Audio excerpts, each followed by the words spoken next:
And Carl, and I'll be speaking about an event that's I hold very dear to my life. So to give you some background, I want to start off with I won't be using any real names in this story, and they're all like make-believe names. And the girl I'm gonna be talking about, her name's Artemis. And Artemis was just the kind of girl that like everyone gravitated towards. Just everyone wanted to be her best friend or wanted to be her boyfriend. And like it took me a while to realize like the amount of strength it takes to be in a friendship like that, where you aren't always sure of like where you stand in that friendship. And so just this story with her just really showed me a lot of like who I am and like who I want to become. So to our story, we decided to have a sleepover that night, and we got takeout, and then we were watching Netflix, and after like 30 minutes I fell asleep. So then at like 2 a.m. she wakes me up because her cousin wants to go to her boyfriend's house. So, and I'm like, girl, like I'm not leaving, like it's mad late. And then she guilt-trips me into going, and then we finally start heading down to Connecticut. But we take the car that has no car charger and no gas. So then we're heading down to Connecticut, her cousin starts telling us all about her boyfriend and how like what he's gonna do for her that weekend, like how they're gonna spend that weekend, and all the nice things that he's gonna do for her. And like it sounds like, you know, like really nice. And then once we finally reach the apartment complex, she calls him like 2 times and then he doesn't answer. So then we call him the 3rd time, he finally answers, and then he's out on the porch and he looks like kind of flustered, but like it's like all right. And then she goes upstairs to him, and then me and Artemis, like we say like our goodbyes, and then we start heading out. As we start heading out, Artemis's phone dies. And then she looks at my phone, and then she's like, okay, don't worry about it. Like, you're at 20%, we'll probably be fine. So we put my phone on the GPS, and then we start heading back. So as we were driving, though, we accidentally took a one-way the wrong way, and it was like a highway, and then there was cars coming towards us with like their high beams. They were honking at us. We were so scared. And then Artemis just like pulled like a Fast and Furious or something, and then she like skirted out of there, and then we were driving like with them. But after that we realized that like we were like definitely lost, and that either our GPS was wrong or like something was wrong. So we then pulled over, and as soon as we pull over, my phone dies.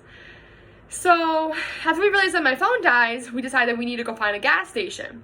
So as we're looking for a gas station, we pull over, and we realize that I don't have my wallet, and she does not have her wallet. So I'm telling her, like, listen, like, we need to call our parents, like, we need to call someone to get them help so we can go home, because I have to work at 6 in the morning.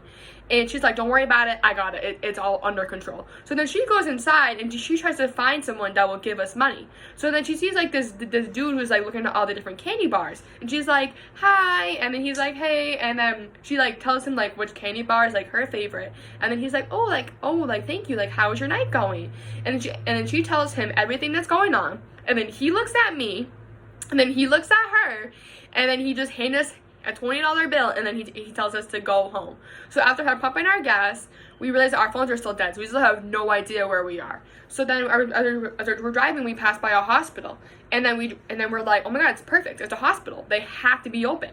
So then we try all the different exits, and none of them are open. So then I'm like, all right, we definitely have to give up. We have to call someone. We need to get help so we can get home. And then she's like, wait. I see someone coming down the street in like a truck. Maybe he'll know how to get in.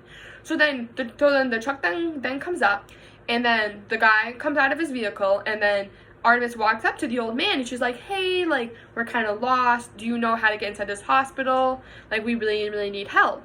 And then he's like, listen, like, if you really can't be, unless you're being admitted at 4 a.m., you really can't be accessed into the hospital. But don't worry, I work here, so I can get you guys in if you want to help me bring all these crates inside. We were like, oh my god, perfect, like, don't worry about it.